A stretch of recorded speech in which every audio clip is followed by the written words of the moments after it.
है जब ठीक है। चर्चा होती है ना, ठीक। तो ये रहता है। तो आज का जो मेरा टॉपिक है भारतीय संविधान पर है।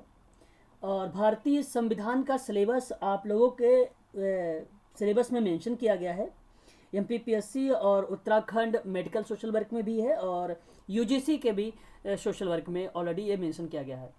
तो भारतीय संविधान के स्रोतों में अगर हम बात करेंगे, सबसे पहले यहाँ पे संयुक्त राष्ट्र अमेरिका का कल आप लोगों ने पढ़ा है अच्छे तरीके से, और आप इसको याद कैसे रखें अमेरिका। ठीक है, तो अमेरिका मैंने आप लोगों को बताया था कि अमेरिका में कुछ इंपॉर्टेंट चीज़ें हैं, उसको आपको ध्यान रखना होगा, उसको आपको समझना होगा कि अमेरिका से क्या क्या लिया गया है। तो एक तो आपको सर्वोच्च न्यायालय आपको ध्यान रखना होगा कि ये भी एग्जाम में प्रश्न बन सकता है, आप लोगों से पूछा जा सकता है संयुक्त राष्ट्र का अमेरिका। और आपको ध्यान रखना होगा यहाँ पर एक और बात है, वित्तीय आपात को लेकर। ठीक है, यहाँ दो ही चीज़ें इंपॉर्टेंट है। बाकी राष्ट्रपति का महाभियोग का प्रतिक्रिया जो है कहाँ से ली गई, ये अभी तक एग्जाम में नहीं पूछा गया है कभी भी। ठीक है, तो मैं आप सबसे यही कहूँगा कि अमेरिका में सिर्फ दो ही शब्दों को याद रखें, ये एग्ज़ाम में पूछा गया है। ठीक है, तो यूएसए का बारे में आप इतना लोग ध्यान रखेंगे, और ये भी आप ध्यान रखेंगे ये मौलिक कर्तव्य कहाँ से लिया गया है, तो अमेरिका से। ठीक है, ये भी चीज़ हमें ध्यान रखना होगा। आगे अगर हम बात करते हैं ब्रिटेन, ब्रिटेन में एक शब्द है ब्रिटेन। ब्रिटेन का मतलब होता है सीधा सीधा अगर बेटा, बेटा के अगर हम इंग्लिश बनाएं तो उसको हम बोलते हैं सन। तो जब कभी भी एग्ज़ाम में आप लोगों से पूछे संसदीय प्रणाली कहाँ से ली गई है, तो आप सभी लोग कहेंगे कि संसदीय प्रणाली, आपके दिमाग में तुरंत याद आ जाना चाहिए कि ये ब्रिटेन से लिया गया है। तो ऐसे में आपको ये याद रहेगा ब्रिटेन में। और एक एकल नागरिकता भी काफ़ी बार पूछा जाता है कि कहाँ से ली जाती है एकल नागरिकता, तो ये भी थोड़ा सा आप ध्यान रखेंगे, यहाँ से भी दो पॉइंट इंपॉर्टेंट है। ठीक है, और आगे अगर हम बात करते हैं पूर्व सोवियत संघ, इसको हम लोग रूस भी बोलते हैं, है ना। पूर्व सोवियत संघ को हम रूस भी कहते हैं। तो आप सोवियत पूर्व संघ का अगर हम साथ साथ एक बात बताएं, रूस याद रखें आप लोग। तो जैसे ये आप सोच लीजिए कि हर जगह से कुछ ना कुछ लिया जा रहा है। जैसे 10 विदेशी देशों के बारे में आपने देखा सुना, और हर अलग अलग जगह से लिए जा रहे हैं। तो रूस जो है रूठ कर बैठा हुआ था, और जब कोई व्यक्ति रूठ कर बैठा होता है तो आपका ये कर्तव्य बनता है कि आप उसको समझाएं बुझाएं भाई कि क्यों बैठा हुआ है। तो मैं आप सबसे यही कहूँगा कि मौलिक कर्तव्य या मूल कर्तव्य के प्रावधानों के बारे में जब कभी बात आए तो रूस रूट को लगा देना, और ये आप समझ में आ जाएगा कि ये मूल कर्तव्य है, आपका कर्तव्य है कि कोई बच्चा अगर है या कोई व्यक्ति है रूठा हुआ है तो उसको आपका कर्तव्य आप उसे मनाए भाई, है ना। तो ये चीज़ें होती है, तो आप ऐसे ट्रिक के माध्यम से याद कर सकते हैं ये चीज़ भी, कि सोवियत संघ रूस को आप ऑब्लिक करके रूट लिख लीजिए, रूस लिख लीजिए, और उसके बाद ट्रिक बना लीजिए रूठ, और रूठता कोई व्यक्ति है तो हम उसको मौलिक कर्तव्य हमारा है कि हम उसे मनाएं। ठीक है, तो ये ट्रिक है, बाकी आप लोगों ने शायद कल इसके बारे में देखा भी था। ऑस्ट्रेलिया के बारे में बात करें हम लोग, तो ऑस्ट्रेलिया आप सबको अच्छे तरीके से पता होगा। मैं ऑस्ट्रेलिया में जैसे अगर आप मैप देखें वर्ल्ड का, अगर आप मैप देखेंगे तो इस तरीके से मैप बना हुआ मिलता है हम लोगों को, है ना। ऐसे मैप मिलता है, और यहाँ आपका ऑस्ट्रेलिया होता है। तो आप तो एक चीज़ यहाँ पे ये समझ लीजिए कि ऑस्ट्रेलिया जो है कि सारे महाद्वीपों में ये महाद्वीप जो है थोड़ा सा दूर है सबसे, समीप नहीं है। दूर का मतलब समीप नहीं है। तो जब समीप नहीं है तो समवर्ती दौरा है, तो हम ऐसे समझ सकते हैं कि ये समवर्ती दौरा है। ठीक है, तो हम ऐसे ट्रिक बना सकते हैं कि ये समवर्ती दौरा हम किसको कहेंगे, समवर्ती दौरा कह रहा हूँ यार, समवर्ती सूची अगर हम कह रहे हैं तो समवर्ती सूची किसको कहेंगे, तो समवर्ती सूची जो है ऑस्ट्रेलिया से लिए गई है। और एक बात और ध्यान रखेंगे आप लोग, भाषा, अगर प्रस्तावना की भाषा की बात भी होती है तो यहाँ से भी ये चीज़ याद रखेंगे कि प्रस्तावना का भाषा भी ऑस्ट्रेलिया से लिया गया। ऑसम है, तो ऑसम आप या तो ऑस्ट्रेलिया ऑसम से रिलेट कर लीजिए, और ऑसम सम आ रहा तो सम से समवर्ती हो जाएगा। तो ऐसे भी आप इसको याद कर सकते हैं, दो ट्रिक है इसको याद करने का, है ना। बस आयरलैंड आप सबको भली भांति तरीके से पता है, आयरलैंड से जो लिया गया है राज्य के नीति निर्देशक सिद्धांत लिए गए हैं आयरलैंड से, है ना। तो मान लीजिए अगर कोई व्यक्ति है, अगर कहीं कुछ बनाने की कोशिश हो रही थी, मान लीजिए कोई संविधान बनाने की कोशिश कर रहे थे आप लोग, तो भला कि भाई बताया गया कि संविधान बनाएगा कौन, तो किसी व्यक्ति ने कहा कि भाई हम सबकी बस की बात तो है नहीं, आयरमैन बनाएगा। तो या आपने संविधान बना लिया, तो आप ये भी सोच लिया डीपीएसपी कौन बनाएगा, अब किसी बस की थी नहीं, तो ये बनाएगा कौन, आयरलैंड बनाएगा। तो आयरलैंड, आयरलैंड का मतलब आयरमैन, आपने सुना होगा स्पाइडरमैन, आयरमैन, है ना। तो ये आयरमैन, आयरमैन से आयरलैंड, और ये बहुत सरल है डीपीएसपी। तो आप इसमें ट्रिक बनाने की क्या ज़रूरत है, ये तो आपको याद होगा। मैं इतना ही कहूँगा कि राज्य के नीति निर्देशक सिद्धांत ही याद रखें, यही इंपॉर्टेंट है इसमें। आगे अगर हम बात करें कनाडा, तो कनाडा में एक शब्द आप देख रहे हैं नगाड़ा। तो नगाड़ा आप कैसे इसको रिप्रेजेंट करेंगे, तो नगाड़ा संघ। तो जब कोई व्यक्ति साथ में रहेगा तभी तो आप नगाड़ा बजाएंगे, अदरवाइज नगाड़ा कहाँ से बजा पाएंगे, फिर नगाड़ा बजाने कोई मतलब ही नहीं होता। तो यहाँ पे संघ का मतलब ये हुआ कि संघीय प्रणाली या संघीय व्यवस्था की बात हो रही है। कहाँ से लिया गया है, तो आप लोग तुरंत बता देना कि कनाडा से लिया गया है। तो ऐसे भी आप इसको सही ट्रिक के माध्यम से याद, और मैं वही चीज़ें बता रहा हूँ जो एग्जाम में कई बार प्रश्न बनकर पूछा भी गया है आप सबसे, है ना। तो आपका कनाडा ऐसे याद हो जाएगा। आगे अगर हम बात करते हैं और फ्रांस, अब देखिए कोई व्यक्ति अगर फंस जाता है तो उस व्यक्ति को, अगर वो व्यक्ति फंस गया है तो वो फंसा है किस चीज़ से, तो कुछ ऐसा ट्रिक होगा, कोई ऐसा तरीका होगा उसको बाहर निकालने के लिए। तो वो बाहर निकलेगा कैसे, तो कुछ ट्रेडिशनल शब्द हैं, जैसे अगर मैं कहूँ गणतंत्र शब्द, और अगर मैं आपसे कहूँ प्रस्तावना की स्वतंत्रता का शब्द, समानता का शब्द, बंधुत्व का शब्द, आदर, बंधुत्व के आदर्श मतलब एक ही है। तो बंधुत्व का मतलब भाईचारा से, समता से, और उसके बाद प्रस्तावना स्वतंत्रता से। तभी देखो पहले भाईचारा बनाएगा, समानता आएगी, फिर उसके बाद स्वतंत्रता स्वतंत्र हो जाएगा, फिर एक प्रकार से वो गणतंत्र हो जाएगा। तो आप एक तरीका बना सकते हैं कि फ्रांस में आप देख रहे हैं फ्रांस, है ना, तो एक फा आ जाएगा, एक रांस, एक दूसरा ये आधा ना आ रहा है, फिर ये सा। तो 4 शब्द हैं इस फ्रांस में, 4 शब्द हैं, 4 शब्द को सोच लेना, ठीक है। तो 4 अक्षर का बना हुआ है, तो 4 शब्द सोच लेना, गणतंत्र, और उसके बाद प्रस्तावना की स्वतंत्रता, फिर उसके बाद समता, फिर उसके बाद बंधुत्व। तो ऐसे एक ट्रिक है, आप ऐसे फ्रांस को याद कर सकते हैं ट्रिक से। या तो फ्रांस की क्रांति अगर याद आ जाएगी तब भी, फ्रांस की क्रांति के बाद क्या हुआ था, गणतंत्र, स्वतंत्रता, बंधुत्व, समता आ गया फ्रांस की क्रांति के बाद, है ना। तो ये चीज़ें भी आ गई, ऐसी भी ट्रिक बना के आप इसे याद रख सकते हैं। जापान, तो जापान से विधि के स्थापित करने की प्रतिक्रिया का सिद्धांत है। तो जापान ला, तो जा से क्या हो जाएगा भाई, एक आप शब्द सुनिए, तोड़िए शब्द को, तो जापान। तो पान आप लोगों को पता होगा, पान खाते हैं ना लोग, धूम्रपान एक प्रकार से उसमें आ जाता है ये।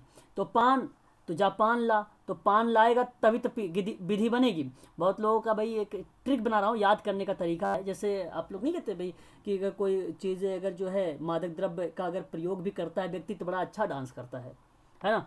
तो मेरे ट्रिक बनाने का तरीका है यहाँ पे कि जापान ला, पान खा के अच्छा सा एक विधि बनाऊंगा, तरीका बनाऊंगा। तो पान खा के वो विधि बनाएगा, तो ये चीज़ आप समझ लेना कि विधि के द्वारा स्थापित प्रक्रिया का जो सिद्धांत बनाया गया है वो पान खा के बनाया गया है। तो आप ये कह सकते हैं विधि के द्वारा, ठीक है। तो ऐसे आप इसे जापान से याद रख सकते हैं। और आपका आता है दक्षिण अफ्रीका में फ्री। अब कोई व्यक्ति जब फ्री रहेगा तभी तो संशोधन होगा, अदरवाइज संशोधन कहाँ से होगा, है ना। तो संशोधन, जब कोई व्यक्ति फ्री होता है तो संशोधन कर देता है किसी चीज़ का। भाई खाली दिमाग शैतान का, फ्री बैठा है, कुछ नहीं करना, संशोधन करना है, 3-5 करना है, तो फ्री है तो फ्री से संशोधन कर देगा। तो जो संविधान का संशोधन की प्रक्रिया है वो दक्षिण अफ्रीका से लिया गया है, ठीक है। तो ये चीज़ें हो जाएंगी। तो ये ट्रिक है, आप ऐसे भी याद कर सकते हैं।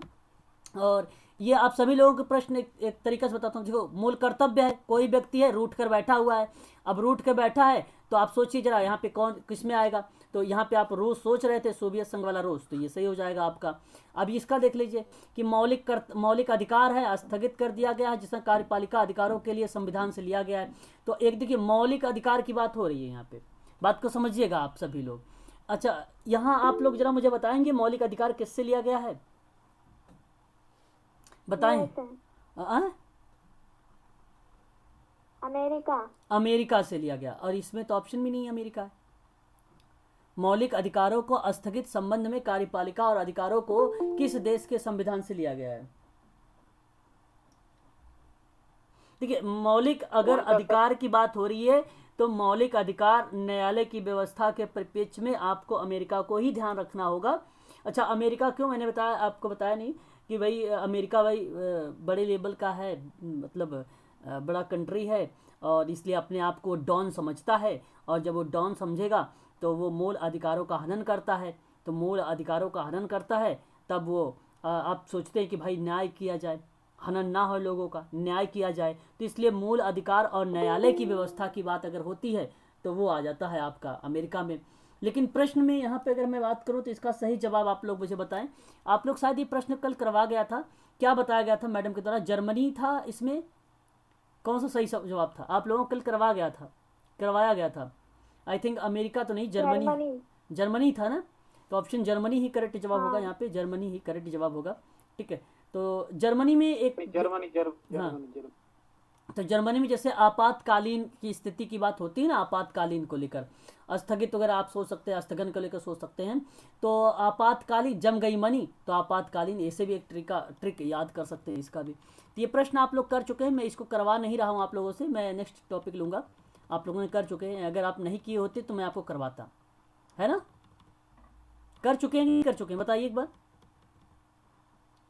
हो गया सर। हो गया ना, चलो फिर मैं आगे बढ़ता हूँ, है ना। सेकंड का भी हाँ सही था, वो जर्मनी ही सही था, जर्मनी सही था। ठीक है, अब हम बात करने वाले हैं भारतीय संविधान में। आप सभी को अच्छे तरीके से पता है, अब स्रोत हो चुका है कंप्लीट। अब हम बात करेंगे कुछ अनुसूचियों के बारे में, है ना।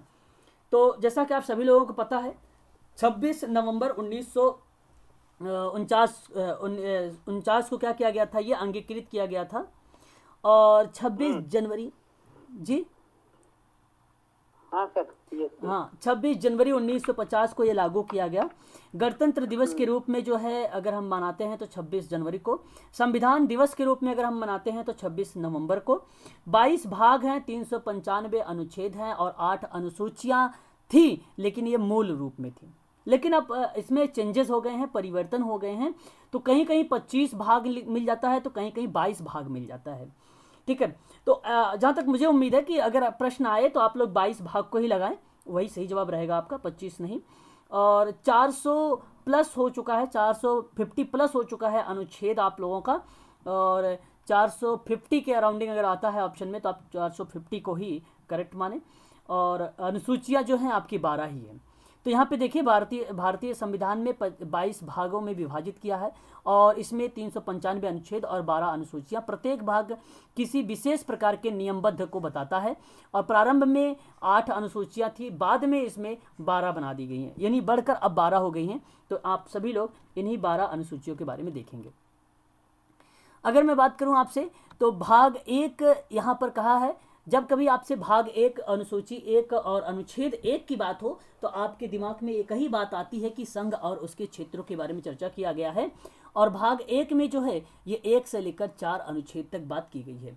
भाग 2 में नागरिकता की बात की गई है। 2 का मतलब आप समझ रहे होंगे भली भांति तरीके से, भाग 2 नागरिकता। तो नागरिकता आप, अच्छा मैं भाग आप लोगों से चर्चा कर रहा हूँ, अभी अनुसूचियाँ नहीं, अभी मैं भाग के बारे में चर्चा कर रहा हूँ, इसके बाद अनुसूचियों के बारे में बात करूंगा आप सभी से। तो आप भाग 2 कैसे आप इसको याद करेंगे, कोई मुझे बताएगा? भाग 2 में ट्रिक के तरीके से अगर हमें याद करना होगा तो भाग 2 कैसे हम याद करेंगे? भाग 2 का एक ट्रिक आप भी आप लोग बनाए। नागरिकता तो जाहिर सी बात है, पहले किसी व्यक्ति का संघ आता है, राज्य और क्षेत्र आता है, उसके बाद उसकी नागरिकता आती है, उसके बाद उसकी नागरिकता आती है। तो हम नागरिकता की बात करते हैं 2 में। तो सबसे पहले क्षेत्र आएगा, उसके बाद उस व्यक्ति के बारे में आता है। तो यानी नागरिकता के बारे में कोई जिक्र किया गया है तो भाग नंबर 2 में बात की गई है। भाग 3 में अगर हम बारे में बात करें तो आप इस बात को ध्यान से सोचिए। भाग 3 में जब वो व्यक्ति नागरिक के रूप में आ गया तो उसके कुछ अधिकार होंगे, उसकी नागरिकता भी मिलेगी। तो मूलभूत नागरिकता कहिए या मौलिक अधिकार के बारे में बात करिए तो भाग 3 में आता है। तो जाहिर सी बात है कि उसका पहले संघ हुआ, फिर क्षेत्र आया, फिर उस व्यक्ति के बारे में बात किया गया। मतलब अब किसी चीज़ को स्थापना कर रहे हैं शुरुआत से, तो पहले संघ का नाम लेंगे, फिर क्षेत्र का, फिर उसके बाद नागरिकता के बारे में सोचेंगे, फिर उसके बाद उसके अधिकारों के बारे में सोचेंगे, है ना। तो ये चीज़ें आ जाएंगी आपकी भाग 3 में। फिर भाग 4 है। भाग 4 में राज्य के नीति निर्देशक सिद्धांत के यहाँ पे जो तत्व हैं उसको इन्वॉल्व किया गया है भाग 4 में। भाग 4 को कैसे आप इसको रिप्रेजेंट करेंगे? कोई भी एक ट्रिक के माध्यम से आप लोग बताएं मुझे। कोई भी व्यक्ति जो है ट्रिक जिनको आ रही होगी, जो समझ रहे होंगे ट्रिक के माध्यम से करने के लिए, वो आप बताएं।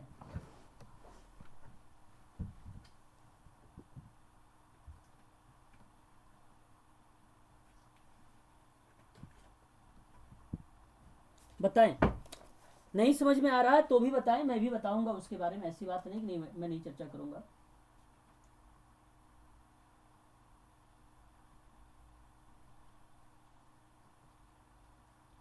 सर ये है 12 से 35 तक जो एज होती है ये मूलभूत उनको यूज करने लगता है अधिकारों को 12 से 35 तक। देखिए मुझे तो एक ट्रिक ये आ रहा है कि जैसे कि मान लीजिए कि अगर आपने किसी व्यक्ति का या संघ का राज्य बना दिया, फिर उसमें नागरिकता भाई रहनी चाहिए, है ना, फिर नागरिकता आपने बना दिया, फिर नागरिकता के बारे में अगर आपने सोचा तो फिर उसके बाद आपने उस व्यक्ति के मूल अधिकार कुछ बना दिए।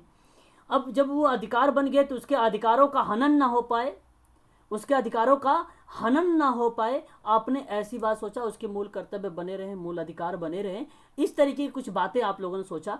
तो मूल अधिकार और मूल कर्तव्य बने रहने के बारे में आपने भाग 4 और 4 का काम में देखा। तो शायद आप लोगों को समझ में आ गया होगा। मैं दोबारा से रिपीट करूंगा इस ट्रिक के माध्यम से, आप दोबारा से सुनिए। पहले आपने क्या किया, संघ और राज्य के क्षेत्रों का उल्लेख किया। फिर आपने क्या किया कि नागरिकता उस व्यक्ति को भाई, ताकि कोई नागरिकता नहीं रहेगी तो फिर काम कैसे चलेगा, इसलिए नागरिकता बनाया उस संघ में, उस क्षेत्र में।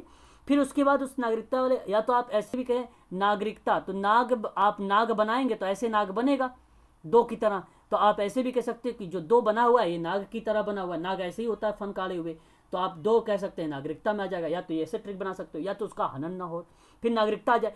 फिर उसके बाद उस व्यक्ति का जो नागरिक है उसका मूल अधिकारों का हनन ना हो, इसलिए उसको मूल अधिकार दे दिए गए।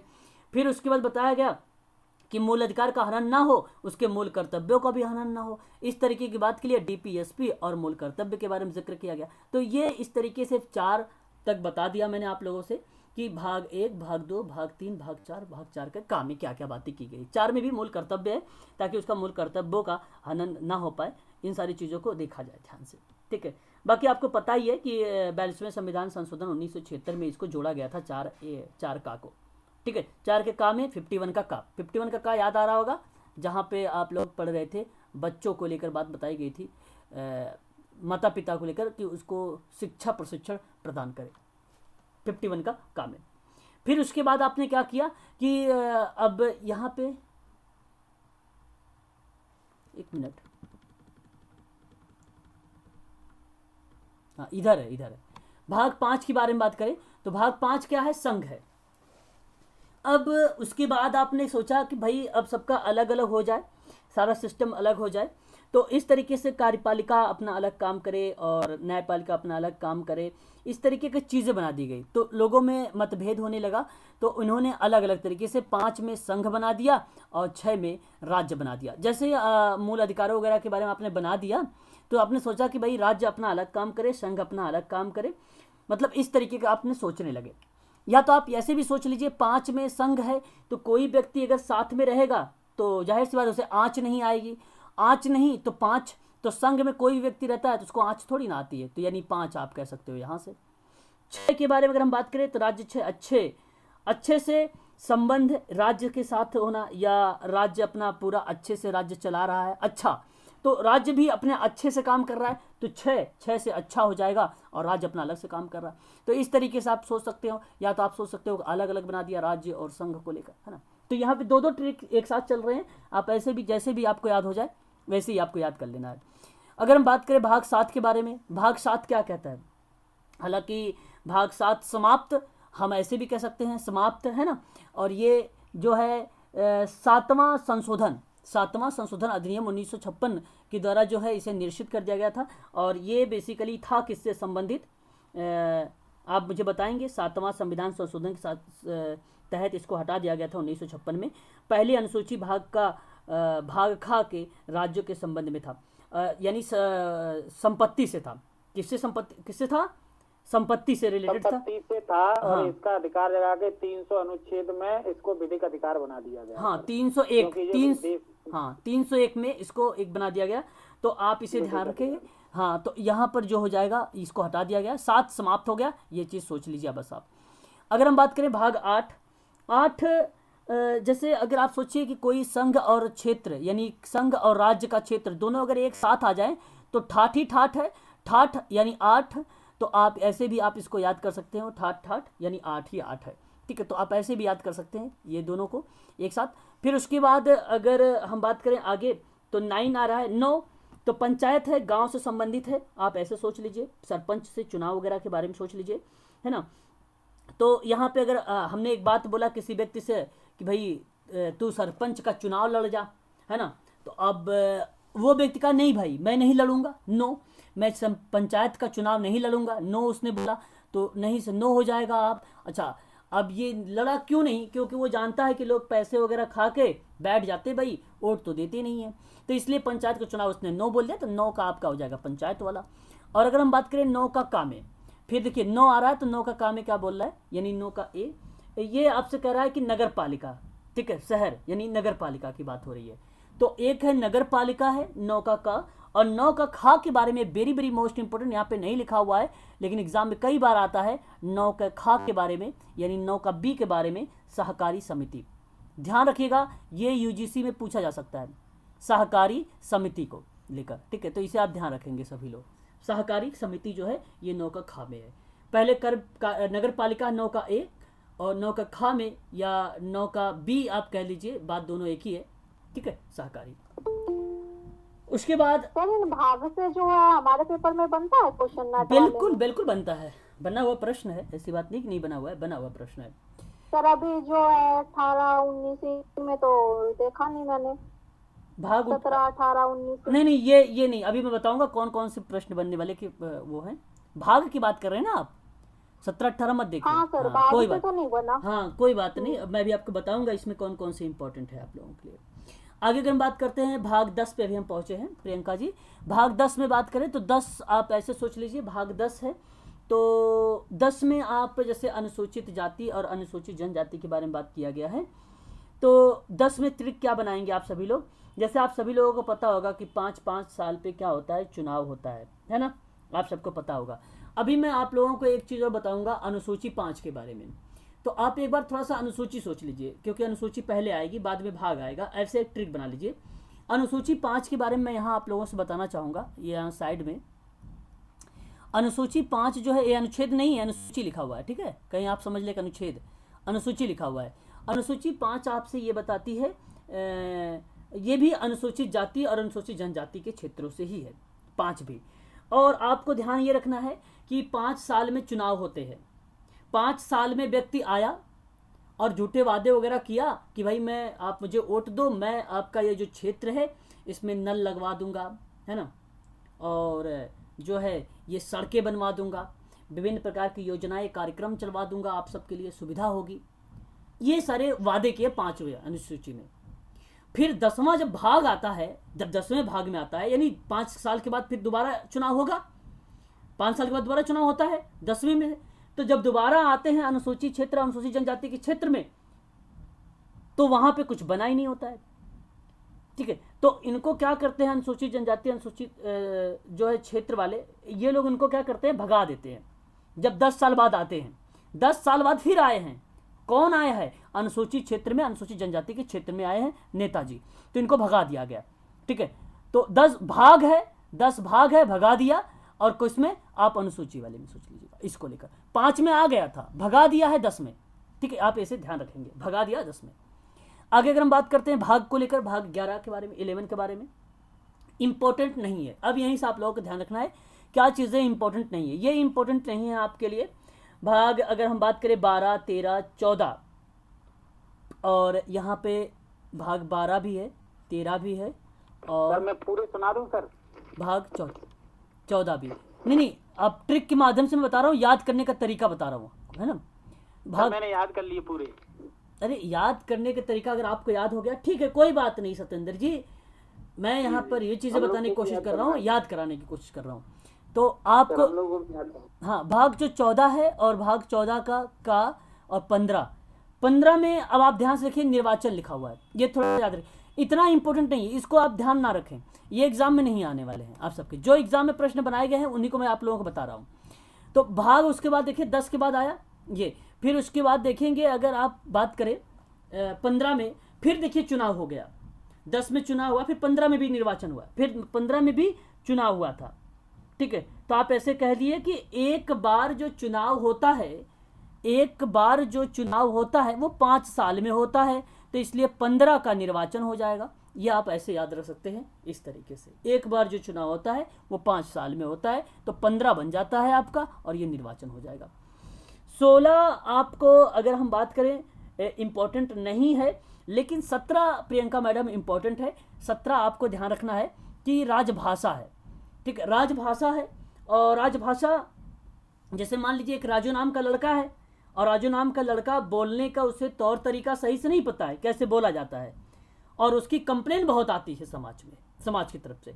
तो सभी लोगों ने क्या कर लिया कि उसकी माता के पास गए, राजू की माता के पास गए, और राजू की माता से सभी लोगों ने क्या किया, कंप्लेन किया। राजू मैंने कहाँ से निकाला है, राज से। राजू मैंने राज से निकाला है। तो मान लीजिए राजू या राज कह लीजिए, राज ही कह लीजिए आप लोग, कि राज एक नाम है और उस लड़के को बोलने का तमीज नहीं है, तो कंप्लेन आने लगी उसकी माता के पास। तो उसकी माता क्या बोल रही है कि क्यों सता रहा है बेटा मुझे, क्यों सता रहा है। तो क्यों सता रहा है, तो राजभाषा, क्योंकि उसकी भाषा से उसे सताया जा रहा है। तो 17 भाषा से सता, तो राजू कहाँ पे नाम आ रहा है, राजभाषा 17 में आ रहा है। तो ऐसे आप इसको याद रखें, 17 में दिया हुआ है, भाग 17 में ये दिया हुआ है राजभाषा के बारे में। ठीक है, आगे हम बात करते हैं। तो उसके बाद आपका आता है 17 के बाद आपात उपबंध जो है 18 में, है ना। 18 अगर हम बात करें तो आप सभी को पता होगा, 18 साल की लड़की और 21 साल का लड़का, आप सबको अच्छी तरीके से पता होगा कि ये अधिनियम बन गया है अब की, कि अगर इतनी उम्र का लड़का होगा तो भाई या लड़की होगी तो उसकी शादी होगी। लेकिन एक गरीब व्यक्ति था और उसने अपनी लड़की की 16 साल की उम्र में शादी करने के लिए सोचा, और उसके लिए उसने विभिन्न लोगों से, उसके पास पैसे नहीं था लेकिन उसने पैसे लिए सबसे, सभी मतलब अपने जान पहचान लोगों से पैसे ले लिया। और ऐसी कंडीशन पे जब 16 साल की लड़की की वो शादी कर रहा था, तो वहाँ पे जो पड़ोसी लोग थे उन लोगों ने पुलिस कंप्लेन कर दिया, और जैसे ही पुलिस कंप्लेन कर दिया तो उसके घर पुलिस आ गई और आपात लग गया, उस व्यक्ति के लिए आपात हो गया।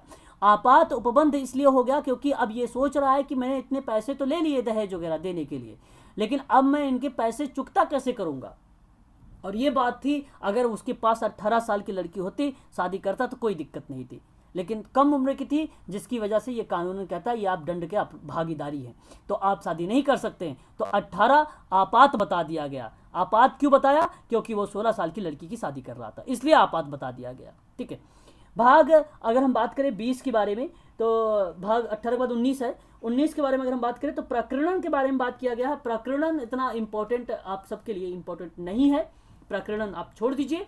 और आगे अगर हम बात करते हैं भाग 22 के बारे में, भाग 22 जो है आपका यहाँ पे, सॉरी 22 कर रहा हूँ मैं, भाग यहाँ पे 20 है। भाग 20 जो है आपसे कह रहा है संविधान संशोधन, तो 20 है, तो 20 में आप ये सोच लीजिए बस कर भाई, बहुत हुआ है, अब तो संशोधन कर दे, है ना। तो संशोधन बस करो भाई, बहुत सारा चीज़ें चल चुकी हैं, अब संशोधन करो। तो बस अब 20, बस को 20 से याद करना है, और 20 में संशोधन याद कर लेना है। संविधान संशोधन के बारे में बात की गई है। 21 के बारे में नो इम्पोर्टेंट और ना ही 22 इंपॉर्टेंट है, तो 21 और 22 इंपॉर्टेंट नहीं है। मैंने जितने अभी आपको भाग बताए हैं ट्रिक से, ये ट्रिक्स मैंने इसलिए बताए हैं क्योंकि आप सबको इसको याद करना होगा, क्योंकि एग्जाम में आप सबसे हो सकता है पूछ ले, है ना। तो ये चीज़ें हमें ध्यान रखना पड़ेगा कि क्या क्या चीज़ें इसमें इंपॉर्टेंट है। तो भाग कंप्लीट हो गया आप लोगों का, और स्रोत आपके कंप्लीट हो गए। 2 चीज़ें कंप्लीट हुई, आप लोग मुझे बताएं, 2 चीज़ें आपकी कंप्लीट हो गई क्या, बताएं।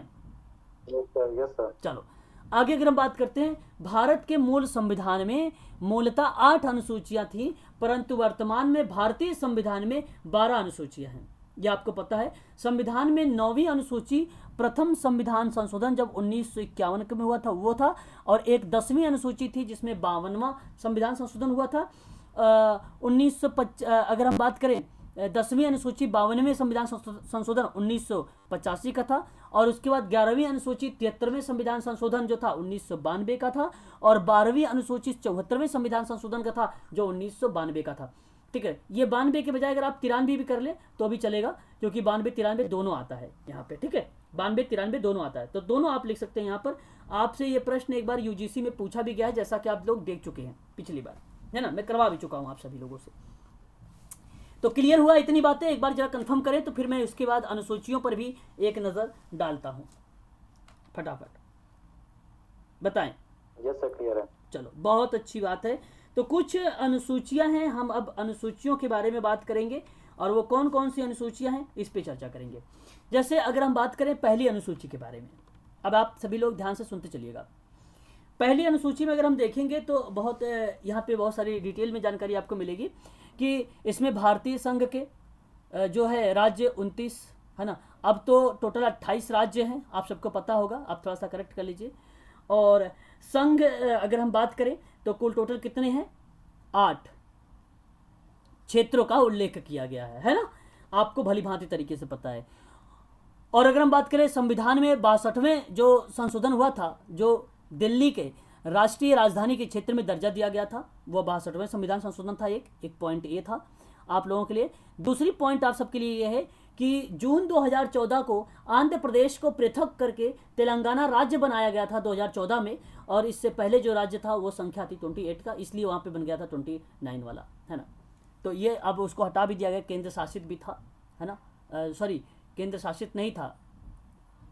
कितने राज्य हुए हैं अभी, कितने राज्य हैं, किसी को पता है कितने राज्य हैं? 29 है कि 28 राज्य हैं? 28 राज्य हैं कि 9? 29 राज्य हो गए सर। अभी लद्दाख भी बना है ना सर। लद्दाख तो केंद्र शासित प्रदेश है। केंद्र शासित प्रदेश है। हाँ। राज्य कितने हैं? 29 हैं। एक मिनट, ओके,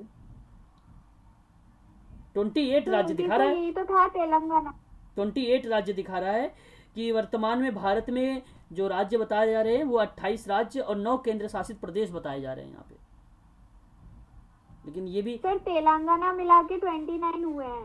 तेलंगाना मिला के 29 हुए हैं। चलो अच्छा, 29 थे, घटकर 28 हो सर गए। लिखा भी हुआ है ना सर, इसमें नोट लिखा तो हुआ है कि आंध्र प्रदेश से पृथक तेलंगाना राज्य बनाया गया है। इससे पहले राज्यों की संख्या 28 थी, यानी अरे तेलंगाना नहीं, लिखा 29 हुआ है। है, ठीक है, अच्छी बात है।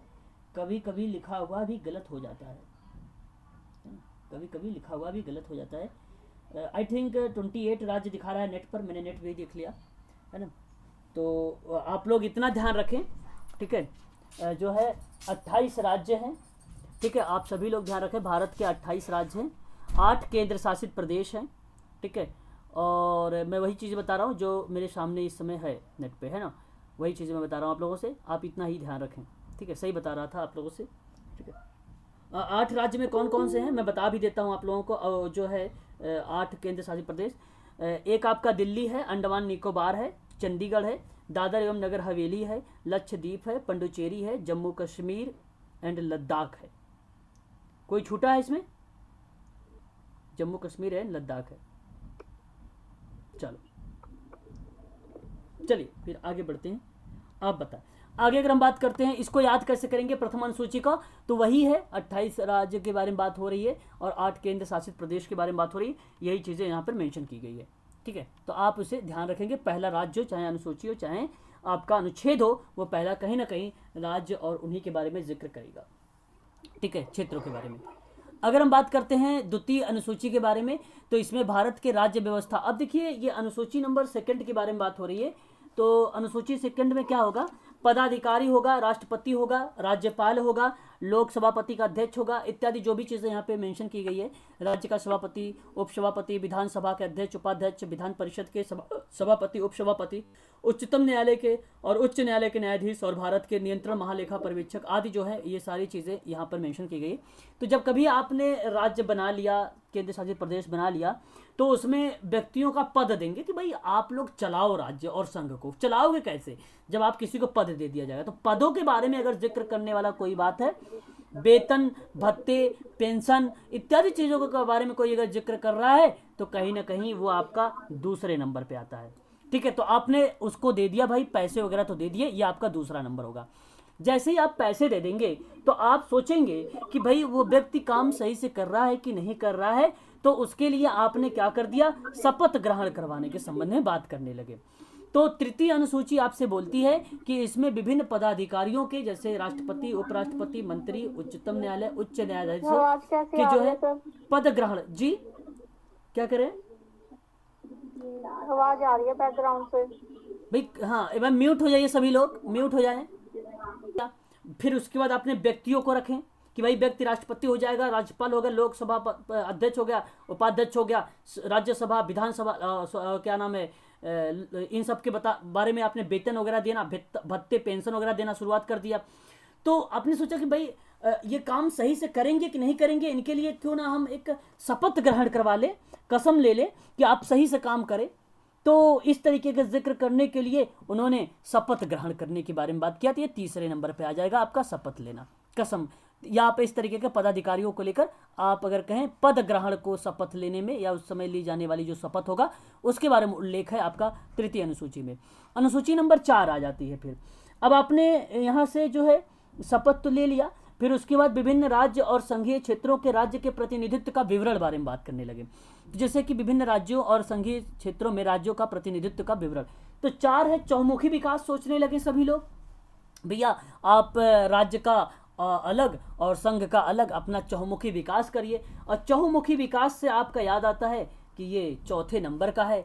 और चहुमुखी विकास करेगा कौन कौन? सिर्फ राज्य और संघ ही करेगा, राज्य और संघ ही करेगा। तो इसलिए आपने अनुसूची नंबर 4 में राज्यों का प्रतिनिधित्व का विवरण अलग दे दिया, और आपका अगर हम बात करें जो है संघ का अलग दे दिया है। ठीक है, तो इस तरीके से अनुसूची नंबर 4 में इस तरीके की बात कही गई कि राज्यसभा की अलग और लोग जो है चौमुखी विकास के लिए संघ का अलग।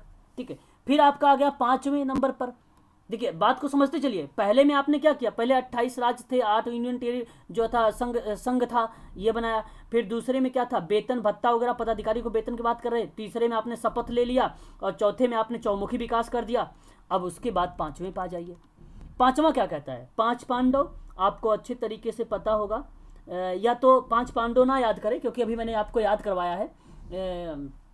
क्या भाग पढ़ा रहा था तो मैंने आपको भाग 10 में बताया था, भगा दिया था। तो भाग 5 क्या है? भाग 5 था बेसिकली अनुसूचित क्षेत्र, अनुसूचित जनजातियों के प्रशासन को नियंत्रण को लेकर था। तो ये भाग 5 था। तो 5 अनुसूची और भाग 10 ये आप ध्यान रखिएगा। तो भाग जो है आपका 10 में भगा दिया गया, क्योंकि अनुसूची 5 में उसने वादा तो किया लेकिन काम नहीं किया था, तो इसलिए आपने इसको भगा दिया। झूठे वादे किए थे। ठीक है, इलेक्शन हुआ था तो झूठे वादे किया था। ठीक है, तो ऐसे भी कह सकते हो इलेक्शन में 5 वर्ष में होता है या 5वें साल में आया था, ये भी आप बोल सकते हो। ऐसे में 5 भी याद हो गया होगा। छठे के बारे में बात करते हैं, और ये इंपॉर्टेंट है छठा, जो कि एग्जाम में कई बार प्रश्न बनकर पूछा भी गया है आप सभी लोगों से। छठे के बारे में बात करें तो ये एक प्रकार से इसमें असम, मेघालय, त्रिपुरा, मिजोरम राज्य की जनजातियों के प्रशासन के बारे में, प्रावधान के बारे में बात किया गया है। मैंने देखो ट्रिक भी इतनी कई बार बता रखा, आप लोग को भी याद आ रहा होगा, जो आप लोग पिछली बार देखा होगा उनको भी याद आ रहा होगा कि असम की चाय बहुत फेमस होती है। और जब चाय असम की फेमस है तो आप पीते कब है? जब कभी मेघ में बारिश वारिश होती तभी आप चाय पीते हैं ना असम की। तो जब आप चाय पीते हैं बारिश में, तो अगर मान लीजिए चाय पी रहे हैं और आपको मज़ा आ गया, तो मिजोरम में मज़ा आ गया आपको, और मज़ा आ जाएगा तो आपने चाय को पूरा पी लिया, तो त्रिपुरा, तो पूरा चाय पी गए तो त्रिपुरा। तो असम, मेघालय, त्रिपुरा, मिजोरम जो है छठी अनुसूची बताते हैं आपका, इसमें प्रावधान है। तो ये छठी भी अनुसूची बहुत सरल है और इम्पोर्टेंट भी है, ये आपको याद भी हो गया होगा। 7वें अनुसूची के बारे में बात करें, और 7वीं अनुसूची में अगर हम बात करें तो इसमें संघ सूची, राज्य सूची, समवर्ती सूची। समवर्ती सूची कहाँ से ली गई है? तो आपको पता होगा समवर्ती सूची कहाँ से ली गई है। असम है, असम ऑस्ट्रेलिया से ली गई है समवर्ती सूची, है ना। तो ये भी आपको पता है। तो यहाँ पे केंद्र और राज्य के बीच में शक्तियों का बंटवारा हो गया। भैया लड़ाई हो रही थी लोगों में, है ना, राज्य और केंद्र के बीच में लड़ाई हो रही थी, इसलिए उन्होंने शक्तियों का बंटवारा कर लिया। भैया तुम अपना अलग राज्य चलाओ, हम अपना अलग राज्य चलाएंगे। ठीक है, तो इन्होंने अलग अलग बंटवारा कर लिया, तो राज्य का अलग भी और केंद्र का अलग हो गया। तो संघ और राज्य और समवर्ती सूची के बारे में जिक्र किया गया है 7वीं अनुसूची में। ये भी प्रश्न जो है अभी हुआ था एग्जाम में, पेट का एग्जाम हुआ था यूपी में, वहाँ ये प्रश्न पूछा गया था। संघ अनुसूची के बारे में बात अगर मैं करूं तो संघ अनुसूची में कुल टोटल जो है 97 विषय थे, और वर्तमान में कुल टोटल 98 विषय हैं, है ना। ये भी हम इसे याद रख सकते हैं। संघ सूची में कहीं कहीं आपको मिलेगा 100, अब आपको मिलेगा 100 विषय, तो आप लोग ये याद रखें कि 100 विषय रखे गए हैं। ठीक है, और राज्य अगर हम सूची की बात करें तो राज्य सूची में जो है 66 जो थे विषय थे, अब जो है रखे गए हैं 61 विषय रखे गए हैं। तो आप यहाँ पे याद रखें 61 विषय, और यहाँ पर याद रखें 100 विषय। ठीक है, तो ये भी चीज़ आप ध्यान रखें सभी लोग। समवर्ती सूची में अगर मैं बात करूं तो 47 विषय थे, अब इस समय विषय जो रखे गए हैं 52 विषय रखे गए हैं, आप इसे भी ध्यान रखें। कितने विषय रखे गए हैं? 52 विषय रखे गए हैं, पहले कितने थे? 47 विषय रखे थे। तो ये आप विषय थोड़ा सा याद रखें कौन कौन से, और उसके अंतर्गत जैसे शिक्षा वगैरह के बारे में अगर हम बात करते हैं ये तो समवर्ती में आता है, लेकिन अदरवाइज चीज़ों में यूज़ नहीं किया जाएगा। ठीक है, कि आपसे पूछ ले कि कौन कौन सा विषय, तो बहुत सारे विषय आप देख ही रहे हैं, ये इतना डीप में जाने की ज़रूरत आप लोगों को नहीं है। आगे अगर हम बात करते हैं 8वीं अनुसूची, 8वीं अनुसूची कहती है जो है राजभाषाओं से संबंधित है। तो आप ऐसा सोचिए कि भारत में जब टोटल थी 22 भाषाओं का उल्लेख किया गया है। मूल रूप से 8वीं अनुसूची में पहले 14 भाषा थी। 1967 में सिंधी को और 1992 में कोणकी और मणिपुरी और नेपाली को जोड़ा गया था। 8वीं अनुसूची में भी शामिल किया गया था। 2004 में मैथिली, संथाली, डोगरी और बोडो 8वीं अनुसूची में शामिल किया गया है। तो हम ये चीज़ें याद रखेंगे। लास्ट की एक पॉइंट 2004 वाली, ये जो है आपको ध्यान रखना होगा। 2004 में मैथिली, संथाली, डोगरी और बोडो भाषा जो है 8वीं अनुसूची में जोड़ा गया था। 8वीं अनुसूची को याद कैसे रखें? आप ये सोचिए कि आपको 22 भाषा आती है बोलने के लिए, और उसमें आप कह सकते हैं कि मैं 8 भाषा बोल सकता हूँ। ऐसे आप सोचिए कि मैं 8 भाषा बोल सकता हूँ। प्रारंभ में 14 भाषा थी, आज वर्तमान में टोटल 22 भाषा है। 2004 में मैथिली, संथाली, डोगरी, बोडो भाषा को जोड़ा गया था। ये ट्रिक है, आप इस तरीके से याद कर सकते हैं कि 22 भाषा आपको आती है लेकिन आप 8 भाषा बोल सकते हैं, इसलिए 8वीं अनुसूची राजभाषा से संबंधित है। आगे हम बात करते हैं क्वेश्चन पॉइंट में यहाँ पे 9वीं अनुसूची के बारे में। 9वीं अनुसूची आपसे क्या कहती है कि संविधान में यह अनुसूची जो है प्रथम संविधान संशोधन अधिनियम 1951 के द्वारा जोड़ी गई थी। इसके अंतर्गत राज्य के द्वारा संपत्ति के अधिग्रहण के विधियों का उल्लेख किया गया है आपका। और 9वीं अनुसूची में आपको मैं बताऊंगा एक तरीका याद करने का, आप सभी लोग ध्यान से सुने। मैं आप सबको 9वीं यहाँ लिख रहा हूँ, ध्यान से मेरी बात को सुनिएगा। 10वीं आपका यहाँ पे लिख रहा हूँ, और 11वीं अनुसूची यहाँ पे लिख रहा हूँ, 12वीं अनुसूची यहाँ पे लिख रहा हूँ। एक साथ हम 4 अनुसूची पढ़ेंगे और हमें आसानी से याद होगा। कैसे याद होगा, ध्यान से सुनिए।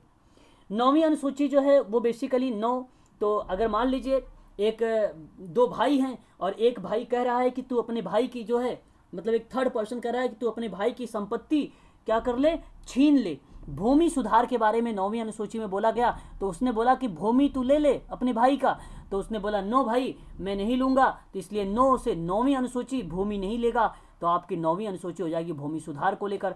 और ये भूमि सुधार में आप ध्यान रखेंगे सभी लोग, यहाँ पे जो टोटल बात की गई है 284 अधिनियम, देखिए अनुच्छेद, वर्तमान में इस अनुसूची में 284 अधिनियम है। ठीक है, ये आप थोड़ा सा ध्यान रखेंगे।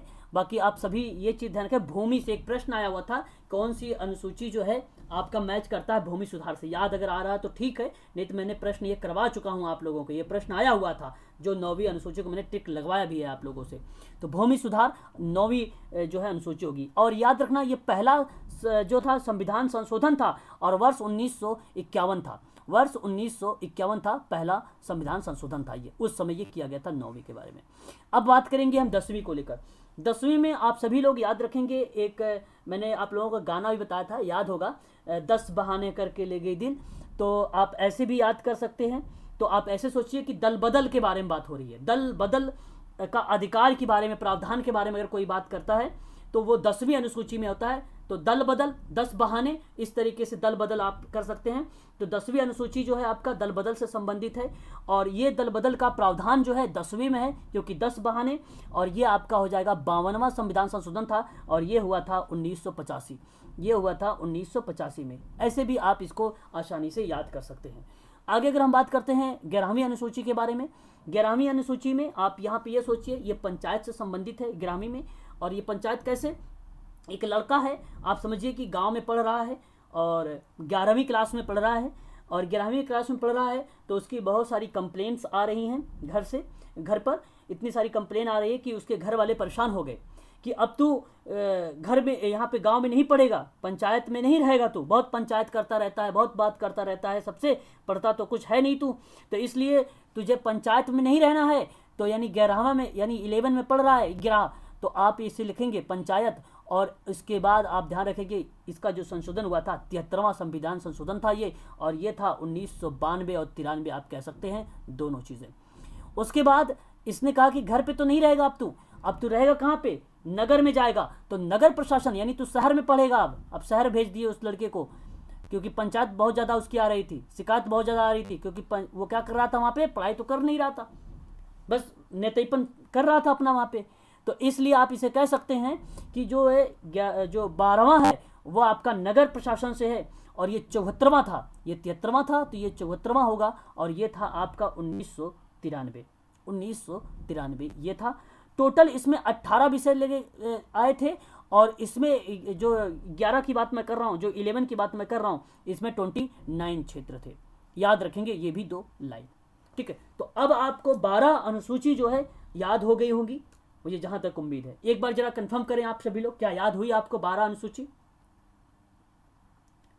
अगर आप ध्यान से सुने होंगे तो फिर तो याद होगा, यदि आप नहीं सुने हैं तो फिर तो आपने अपना समय कीमती बर्बाद किया है, ठीक है, फिर तो अपने कीमती समय बर्बाद किया है। हो गई सर। हाँ, फिर तो ठीक है, बहुत अच्छी बात है अगर हो गया तो इस तरीके से आपको 12 अनुसूची याद हो गई, 22 भाग याद हो गए, 10 आपके संविधान के स्रोत याद हो गए। बहुत अच्छी बात है, बहुत बढ़िया। आगे बात करते हैं। अच्छा, यहाँ पे आपको वो भी मिल जाएंगे सारे जो मैंने लिए हैं 10वीं अनुसूची में, ठीक है। आप देख सकते हैं 92 संविधान संशोधन 1985 में जोड़ी गई थी, और 10वीं में दल बदल की बात कर रहा था, मैं यही बोल रहा था 10 बहाने वाला, ठीक है, जो प्रावधानों के बारे में बात कर रहा था यहाँ पे। उसके बाद मैं आपसे 11 की बात करता हूँ, तो ये 73वां संविधान संशोधन था जो 1993 में जोड़ी गई थी। इसमें 29 विषय बताया था आपको, और ये किससे था, पंचायती राज से था। तो पंचायती मतलब अपना क्या करा, पंचायत जुटा के, ये पढ़ता होता कुछ था नहीं, पंचायत हमेशा करता था ये बालक। और उसके बाद इसको 12वीं में पढ़ने के लिए भेज दिया गया शहर में, यानी नगर में। तो शहरी क्षेत्र आप कह लीजिए या तो नगर में कह लीजिए, उसको शहर भेज दिया गया 12वीं क्लास पढ़ने के लिए। तो ये 74वां था, 1993 का था। अच्छा, ये आप 11वीं का 92 कर लीजिए, ठीक है, इसे 92 कर लीजिए, ठीक है। 92 93 दोनों आता है, लेकिन 92 ही लगाएं आप तो, क्योंकि यूजीसी 92 ही सोचता है वो, ठीक है। और आगे अगर हम बात करें तो ये 18 विषय इसमें शामिल किए गए हैं, ठीक है। अब कुछ हम इंपॉर्टेंट बातें और करेंगे, जैसे मौलिक अधिकारों के बारे में। ये भी प्रश्न थोड़ा सा इंपॉर्टेंट है। जैसे भाग, अगर हम 3rd की बात करें, भाग 3rd क्या कहता है आपका, मौलिक अधिकार के बारे में है, जहां 12 से लेकर 35 अनुच्छेद के बारे में जिक्र किया गया है। संविधान भाग 3 में, भाग 3 को ही एक नाम दिया गया है, भारत का मैग्ना कार्टा। मैग्ना कार्टा किसको कहा जाता है भारत का, कौन से भाग को? तो आप लोग कहेंगे कि भाग 3 को भारत का मैग्ना कार्टा कहा जाता है। और मैग्ना कार्टा आपको बता दूं कि अधिकारों का वह प्रपत्र है जिसे इंग्लैंड ने जॉन किंग के द्वारा सन 1215 में सामंतों के दबाव में जारी किया गया था, और नागरिकों के मौलिक अधिकारों से संबंधित पहला लिखित प्रपत्र था। पहला लिखित प्रपत्र था। आप सभी लोग ये कहेंगे कि मैग्ना कार्टा भारत का क्यों कहा गया, क्यों संज्ञा दी गई, तो आप बता सकते हैं यहाँ पर, क्योंकि सामंतों का दबाव में जारी, मतलब एक प्रकार से दबाव में जारी किया गया था, और यह नागरिकों के मौलिक अधिकारों के संबंध में पहला लिखित प्रपत्र था, या पत्र भी आप इसे बोल सकते हैं, ठीक है। तो ये आप इसे, ये पॉइंट और ये पॉइंट, आपको दोनों पॉइंट आप सबके लिए इंपॉर्टेंट है, ये 2 पॉइंट। आगे अगर हम बात करें तो मौलिक अधिकार में अगर हम बात करें तो कुल टोटल 6 मौलिक अधिकारों के बारे में बात किया गया है। समानता के अधिकार के बारे में बात किया गया है, स्वतंत्रता के अधिकार के बारे में बात किया गया, शोषण के विरुद्ध के अधिकार के बारे में बात किया गया, धर्म की स्वतंत्रता का अधिकार के बारे में बात किया गया है, संस्कृति और शिक्षा संबंधी अधिकार के बारे में बात किया गया है, संवैधानिक उपचारों के अधिकार के बारे में बात किया गया है। समता का जो अधिकार है वो 14 से लेकर 18 तक का है। अब ये ना सोचें कि 12-13 नहीं है, 12-13 भी इसी में आता है, जहाँ पे राज्य की परिभाषित के बारे में जिक्र किया जाता है। अभी मैं आपको बताऊंगा, अभी नीचे स्लाइड में मिल जाएगा, तो उसको भी आप इसे ध्यान रखेंगे। और फिर उसके बाद स्वतंत्रता का 19 से लेकर 22 तक है, शोषण के विरुद्ध 23 से 24 है, धर्म के या धार्मिक स्वतंत्रता के अधिकार के बारे में 25 से 28 है, संस्कृति और शिक्षा संबंधी अगर है तो 29 से 30 है, संवैधानिक उपचारों का अधिकार में 32 से लेकर 35 कह सकते हैं, या तो आप केवल 32 भी आर्टिकल जोड़ सकते हैं आप सभी लोग। आगे अगर हम बात करते हैं मौलिक अधिकारों में, तो ये चीज़ें वही हैं जो 44वें संविधान संशोधन के द्वारा इसे संपत्ति का जो अधिकार था इसको हटा दिया गया था 44वें संविधान संशोधन से, ठीक है। और टोटल 6 मौलिक अधिकार बताए गए हैं जो भी आप लोगों ने देखा है, ठीक है। आगे अगर हम बात करते हैं इसी में, तो एक आपका अनुच्छेद है, अनुच्छेद नंबर 14 के बारे में बात करें तो अनुच्छेद 14 आपसे क्या बताता है, कोई बताना चाहेगा मुझे? अनुच्छेद 14 समता के बारे में बात करता है। तो मैं आप सबसे यही कहूँगा कि आप सभी लोग अगर याद रखें समता का अधिकार में, तो आप आर्टिकल जो है 14 याद रखें, समता के संबंध में है, समानता के संबंध में। इतना ज़्यादा पढ़ने की जरूरत नहीं है आप सभी को, आप सभी लोग एक बार वर्बली तरीके से देख लेंगे। लेकिन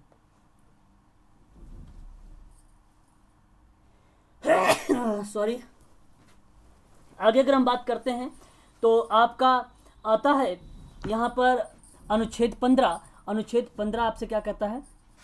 किसी नागरिक के विरुद्ध वंश और धर्म, जाति, लिंग, जन्म स्थान के आधार पर कोई भेदभाव नहीं करना शामिल है। इसका अर्थ है कि प्रत्येक नागरिक को सभी दुकानों, सार्वजनिक स्थानों और कुओं, तालाबों और सड़कों का प्रयोग करने का अधिकार है। सार्वजनिक समानता लाने के लिए अधिकार है। तो इसलिए आप इसे बोल सकते हो कि यह अनुच्छेद जो आपका है अनुच्छेद नंबर 15 है। आगे अगर हम बात करते हैं आप सभी से अनुच्छेद नंबर 16 के बारे में, ये कहता है कि अवसरों की समानता की बात करता है, जहाँ पे सभी नागरिकों को राज्य के अधीन किसी भी रोजगार अथवा कार्यालय की नियुक्ति में मामले में समान अवसर प्रोवाइड हो या उसे प्राप्त किया जाए। इसका अर्थ होता है रोजगार केवल योग्यता और पात्रता के आधार पर दिया जाएगा। तो इस तरीके की बात भी करता है, लेकिन ध्यान रहे उसके योग्यता और पात्रता के आधार पर होगा, ये भी ध्यान रखेंगे आप सभी लोग, है ना। तो इस तरीके का पदोन्नति वगैरह के बारे में, अवसर वगैरह के बारे में बात की जाती है अनुच्छेद नंबर 16 में। अनुच्छेद नंबर 17 के बारे में सिर्फ एक ही शब्द याद रखिए आप सभी लोग, जो है अस्पृश्यता। अस्पृश्यता के बारे में यानी समाज में भेदभाव, ठीक है, जिनमें दुर्व्यवहार को झेलना या वह अब अछूत नहीं है, इसमें सामाजिक स्तर को उन्नत करने के निरंतर प्रयास करना। तो अस्पृश्यता को दूर करना है, भेदभाव को दूर करना है, इस तरीके की प्रतिक्रिया के बारे में अगर कोई बात करता है तो अस्पृश्यता समाप्त करने के बारे में, तो वह आपका अनुच्छेद नंबर 17 होता है। ये भी आप ध्यान रखेंगे। आप सब जानते हैं, लेकिन आप सबको यही चीज़ें मैं रिकॉल भी करवा रहा हूँ, आप सबको अच्छे तरीके से याद भी हो रहा होगा। क्या याद हो रहा है बताएं एक बार। जी सर। अगर याद हो रहा है तो फिर तो ठीक है, फिर तो बहुत अच्छी बात है, और यदि याद नहीं हो रहा तो फिर तो दिक्कत है आप सभी के लिए। आगे अगर हम बात करते हैं अनुच्छेद नंबर 18, तो अनुच्छेद 18 में मैं आपको बात करूं तो सैन्य और शैक्षिक सम्मान देने के अतिरिक्त कोई भी पदवी अथवा उपाधि देने का प्रतिबंध लगता है। कहने का मतलब है उपाधियों का अंत। राज्य, सेना या विद्या संबंधी जो भी सम्मान के सिवाय कोई उपाधि प्रदान नहीं करेगा। भारत में कोई नागरिक किसी विदेशी राज्य की कोई भी उपाधि स्वीकार नहीं करेगा। इस तरीके की बात अगर कोई होती है उपाधि का अंत करने में लेकर, तो ये बात करता है अनुच्छेद नंबर 18। तो इतना इंपॉर्टेंट नहीं है ये, बट आपका 15, 14 और आपका 17 वेरी वेरी मोस्ट इंपॉर्टेंट है, इसे आप ध्यान रखेंगे।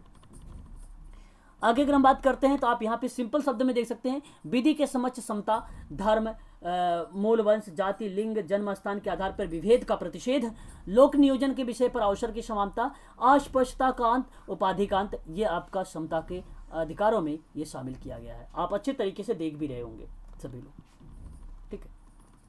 आगे बात करते हैं स्वतंत्रता के अधिकार के बारे में, है ना। स्वतंत्रता के अधिकार बताएं आप लोग।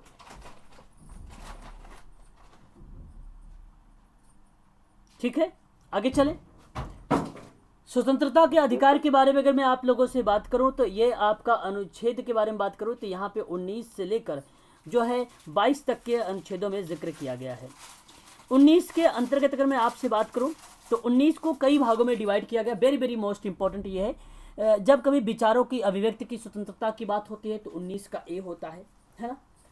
या अभिव्यक्ति आ से कर सकते हैं, या बोलने की बात अगर मैं करूं आपसे तो अनुच्छेद नंबर 19 भी आपको ये कहीं ना कहीं रिलेट करेगा, कहीं ना कहीं उससे रिलेट करेगा, उससे कहीं ना कहीं ये चीज़ें रिलेट होंगी। ये चीज़ आप लोग ध्यान रखिएगा सभी लोग। आगे अगर हम बात करें यहाँ पे तो बिना हथियारों के शांतिपूर्वक सभा करने की स्वतंत्रता जो है ये आपको बताता है अनुच्छेद नंबर 29 का भी बताता है। अनुच्छेद 29 का भी बताता है। अच्छा, प्रेस की स्वतंत्रता कौन सी, अगर मैं आपसे बात करूं प्रेस की स्वतंत्रता के बारे में तो आप जरा मुझे बताएं। सर ये का है सर जी 1, ये 19 का 1। 19 का 1, वेरी गुड। यहाँ पे वो भी आपने भी सही बताया है। तो ये भी चीज़ आता है। कभी कभी अगर हम बात करें यहाँ पे जो बिना हथियारों और शांतिपूर्व सभा करने की बात होती है तो कभी कभी आपसे ये भी पूछ लेता है अस्त्र शस्त्र रहित शांतिपूर्वक सम्मेलन करने की स्वतंत्रता कौन है, तो 19 का बी है।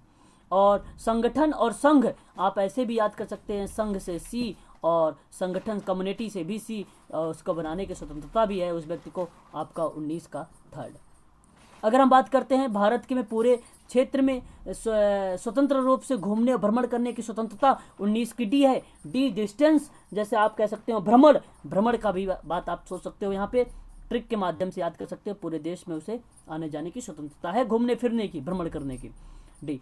और अगर हम बात करते हैं 19 का ई कि भारत में किसी भी भाग में अस्थायी रूप से रहने और बसने की स्वतंत्रता है, तो ई इधर उधर बसने की स्वतंत्रता है, इसलिए 19 का ई आप ट्रिक बना लीजिए, आपको ये भी याद हो जाएगा 19 का ई। 19 का अगर हम बात करते हैं जी, तो जी का मतलब क्या हो जाएगा, व्यवसाय और व्यापार, जिसमें किसी भी पेशे को अपनाने अथवा किसी व्यवसाय या कारोबार अथवा व्यापार को करने की स्वतंत्रता के बारे में 19 का जी बताता है, यानी व्यवसाय की स्वतंत्रता बताता है। तो ये चीज़ें आप लोगों को याद रखना पड़ेगा। 19 का इतना इंपॉर्टेंट है। 6 कुछ मूल बिंदु थे 19 में। 20 में अगर हम बात करते हैं अनुच्छेद नंबर 20, तो अनुच्छेद 20 कहता है कि अपराध को दोषपूर्ण या दोष सिद्धि के विषय में बारे में बात करता है। तो आप यहाँ पे देखिए, अपराधों के लिए दोषी पाए जाने की सुरक्षा प्रदान करने की बात अनुच्छेद नंबर 20 में कहा जाता है। अनुच्छेद नंबर 20 में कहा जाता है। ये चीज़ें आप सभी लोग ध्यान रखें इस चीज़ का। क्वेश्चन अगर हम बात करें अनुच्छेद नंबर 21 21, तो 21 कहता है कि जीवन और व्यक्तिगत स्वतंत्रता के बारे में बात करता है कि यहाँ पर यह निर्धारित करता है कि किसी भी व्यक्ति को उसके जीवन और व्यक्तिगत स्वतंत्रता के कानून के द्वारा स्थापित प्रतिक्रिया या प्रक्रिया के बिना वंचित नहीं किया जाएगा। इसलिए आप इसे भी ध्यान रखेंगे कि जीवन और व्यक्तिगत स्वतंत्रता का अधिकार आपका किसी भी नागरिकों को कानून के द्वारा निर्धारित प्रक्रिया का पालन किए बिना उसके जीवन और व्यक्तिगत स्वतंत्रता से वंचित नहीं किया जा सकता है। यह आपका बताता है अनुच्छेद नंबर 21। आगे अगर हम बात करते हैं शिक्षा का अधिकार, और आप सबको अच्छे तरीके से पता होगा कि जो शिक्षा का मौलिक अधिकार बनाने की मांग 2002 में भारत सरकार के संविधान में 86वां संविधान संशोधन तथा 2009 में शिक्षा का अधिकार अधिनियम लागू, जिसको आप बोलते हो RTE, करके पूरा किया गया। और अनुच्छेद 21 का एक कहता है कि राज्य अपने कानून के द्वारा निर्धारित तरीके से 6 से 14 वर्ष की आयु के सभी बच्चों,